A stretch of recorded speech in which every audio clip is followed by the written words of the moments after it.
नमस्कार, मैं मनोज श्रीवास्तव। बंधुओं, आज आपके समक्ष एक महत्वपूर्ण विषय पर चर्चा करने के लिए उपस्थित हूँ। विषय है वर्तमान परिदृश्य में भारतीय समाज में परिवार रूपी संस्था का विघटन। बंधुओं, यह समस्या अत्यंत जटिल है। आप सभी इससे अवगत हैं। हमारे समाज में डाइवोर्स के केस, दहेज हत्या के केस, दहेज प्रताड़ना के केस, डोमेस्टिक वायलेंस के केस अत्यंत तेजी से लगातार बढ़ रहे हैं। आखिर इसके कारण क्या है? सबसे पहले हम समीक्षा करेंगे इनके कारणों की, तत्पश्चात इसका निदान क्या है उस पर ध्यान देंगे। इसके पहले मैं एक आंकड़ा आपको देना चाहूँगा। भारतीय समाज में 1.3% विवाह फेल हो जा रहे हैं, यानी डाइवोर्स के केस हो जा रहे हैं। 100 में से 1.3 विवाह असफल होते जा रहे हैं। उसी प्रकार दहेज हत्या, 1 लाख प्रति 1 लाख की जनसंख्या में 1.4 केस हो रहे हैं दहेज हत्या के। डोमेस्टिक वायलेंस के केस तो अनगिनत हैं, उसका फिगर भी मेरे पास नहीं है। आखिर क्या कारण है? हम आज चर्चा करेंगे कि आखिर इनका क्या कारण है। सबसे पहला और सबसे महत्वपूर्ण कारण है कि हमारे समाज में, हमारे परिवार में संस्कारों की शिक्षा का अभाव हो गया। हम पाश्चात्य शिक्षा का अनुकरण करते चले गए। हमने अपनी संस्कृति से दूरी बना ली। हम अपने मूल्यों से दूर होते चले गए। यह जानकर या अनजानकर जैसे हुआ, स्थिति अत्यंत दुखद है। पाश्चात्य सभ्यता का इतना प्रभाव हो गया, परिवार में माता पिता से दूरी हो गई। व्यक्ति एकाकीपन से सफर करने लगा। इस एकाकीपन से ग्रस्त व्यक्ति कुछ टीवी सीरियल्स, कुछ फिल्में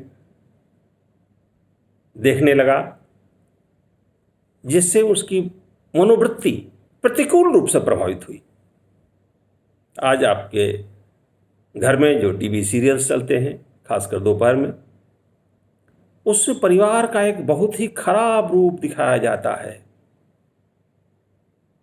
जिसमें परिवार के सदस्यों के बीच में छल, प्रपंच, प्रवंचना और चरित्रहीनता को मुख्य रूप से आरोपित किया जाता है।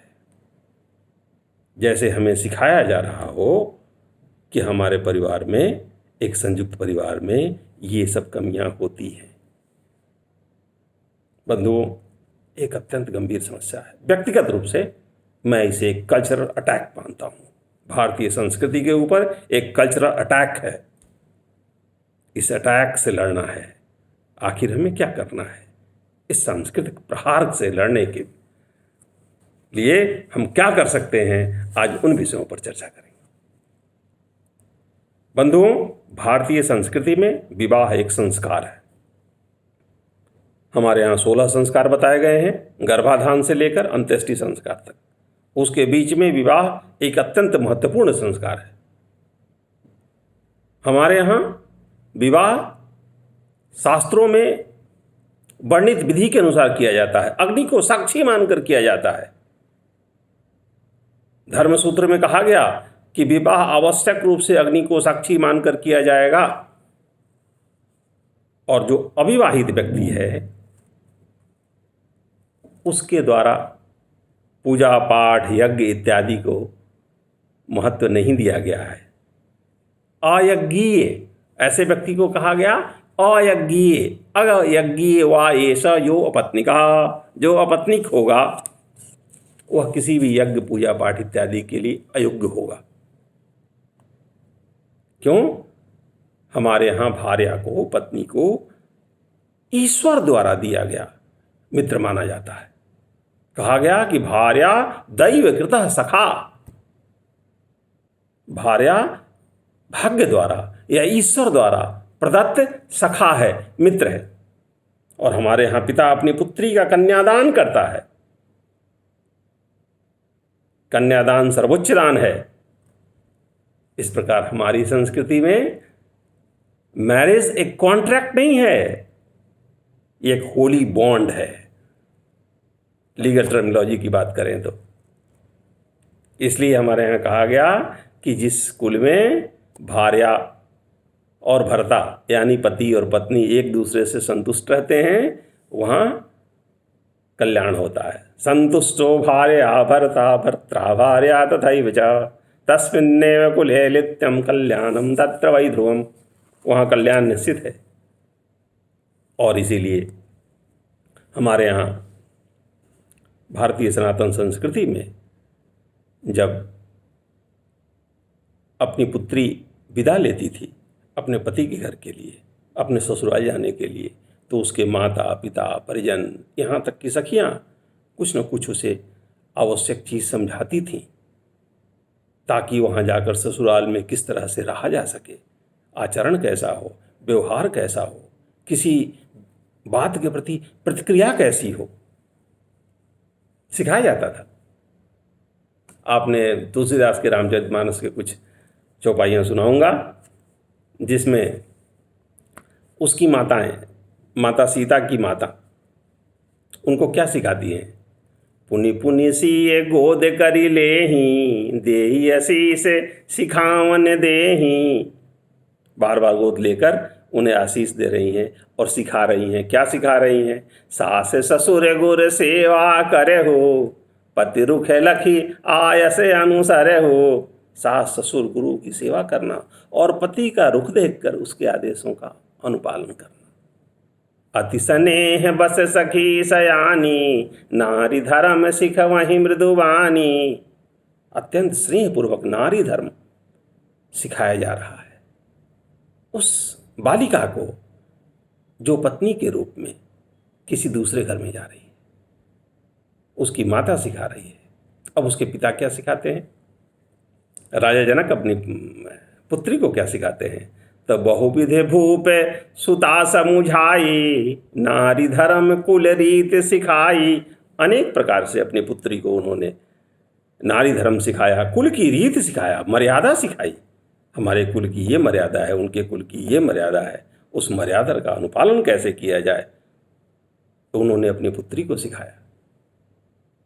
और पुत्री जब अपने ससुराल जाती है, यानी राजा दशरथ के यहाँ पुत्र वधू बनकर जाती है, तो राजा दशरथ क्या कहते हैं? एक चौपाई उसका भी सुनाता हूँ।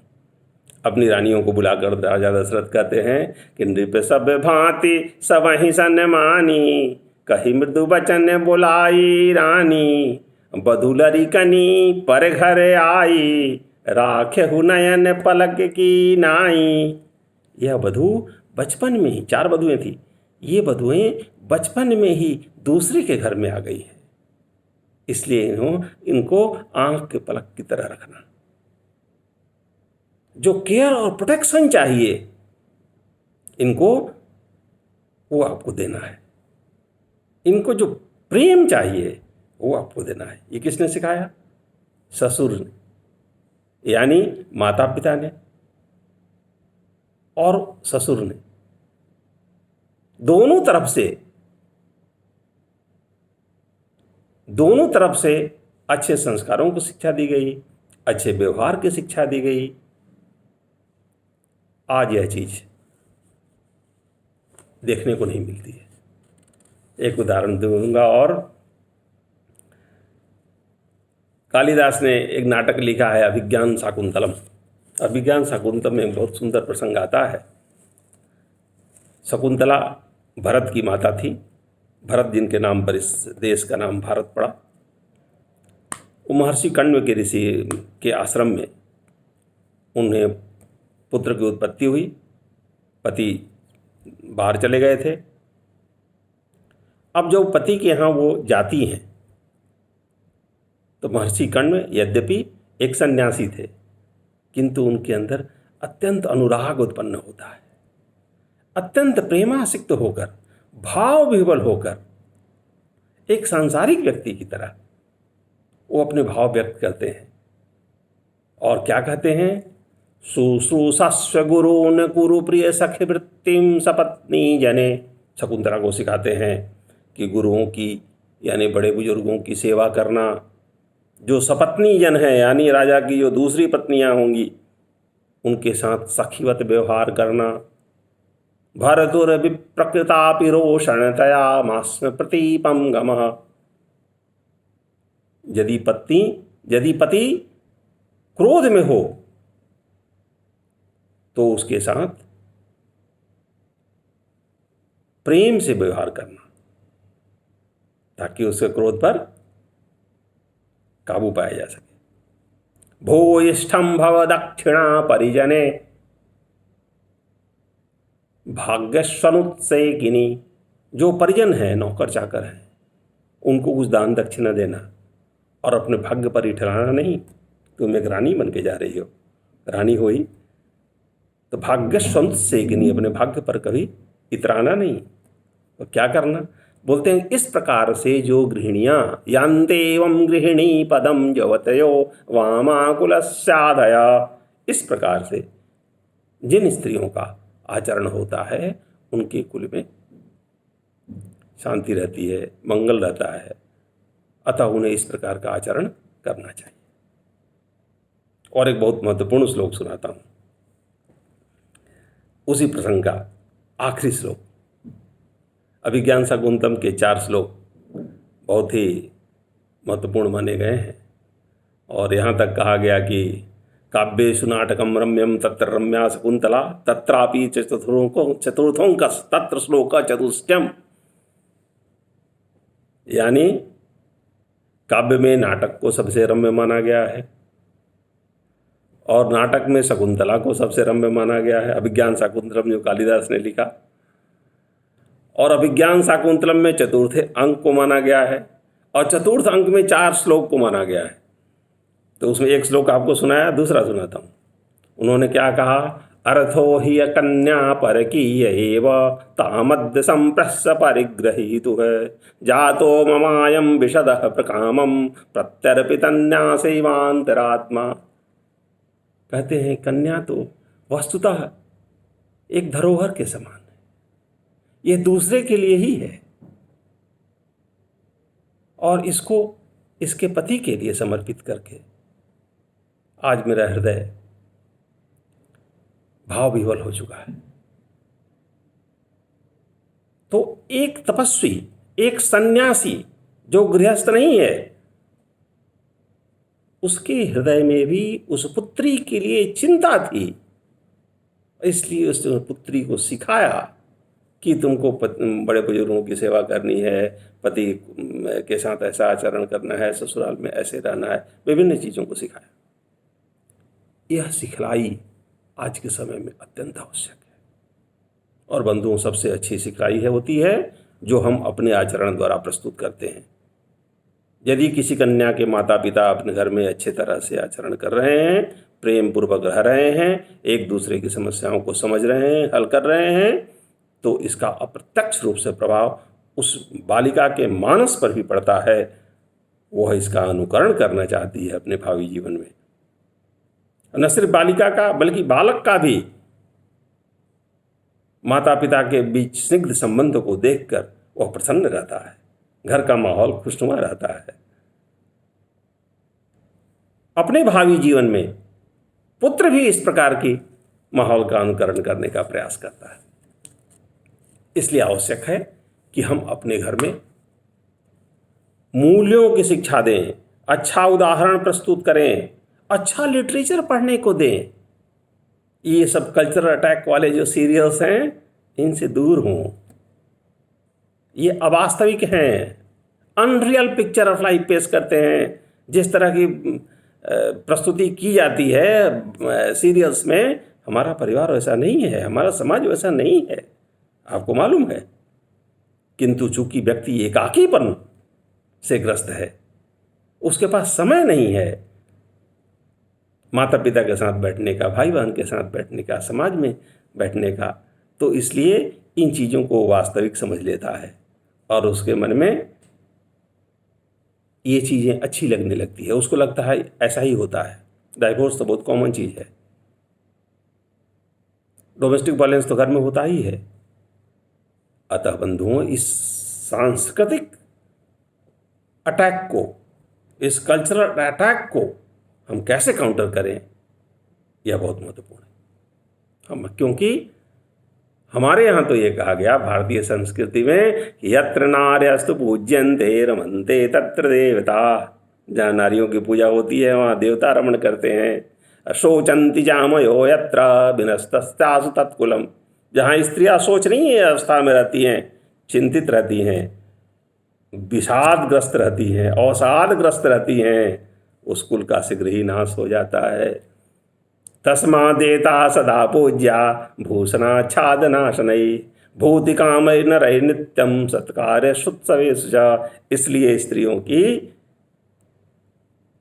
पूजा करनी चाहिए उत्सव में, उन्हें या अन्य अवसरों पर उन्हें कपड़े, आभूषण इत्यादि गिफ्ट देना चाहिए, मानसिक रूप से उन्हें प्रसन्न रखना चाहिए। तो हमारे भारतीय संस्कार तो इस प्रकार के हैं।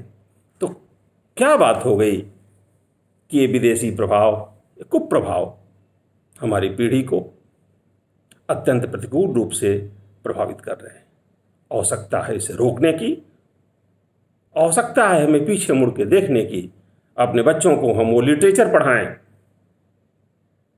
जो हमारी भारतीय लिटरेचर है, जो हमारे भारतीय संस्कृति के मूल स्वरूप को ही व्यक्त करती है। और इस पाश्चात्य आक्रमण को, सांस्कृतिक आक्रमण को हम रोकें, तभी हमारा समाज सुखी रह पाएगा। और इस प्रकार की घटनाएं, दहेज हत्या और दहेज प्रताड़ना, घरेलू हिंसा और डाइवोर्स, ये सब समस्याएं सदा के लिए समाप्त हो जाएंगी। आवश्यकता है कि हम इसको देखें, विचार करें, चिंतन करें, वधुओं को पुत्रवत, पुत्रीवत देखें, उनके साथ पुत्रीवत व्यवहार करें। उसी प्रकार से अपने पुत्रों को भी वधुओं के प्रति अच्छा आचरण करने के लिए, अच्छा व्यवहार करने के लिए प्रेरित करें।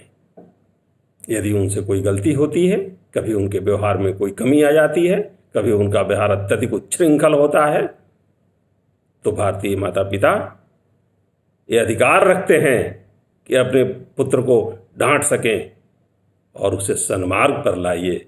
यही प्रार्थना है, तभी हम इस सांस्कृतिक आक्रमण को रोक सकते हैं। धन्यवाद।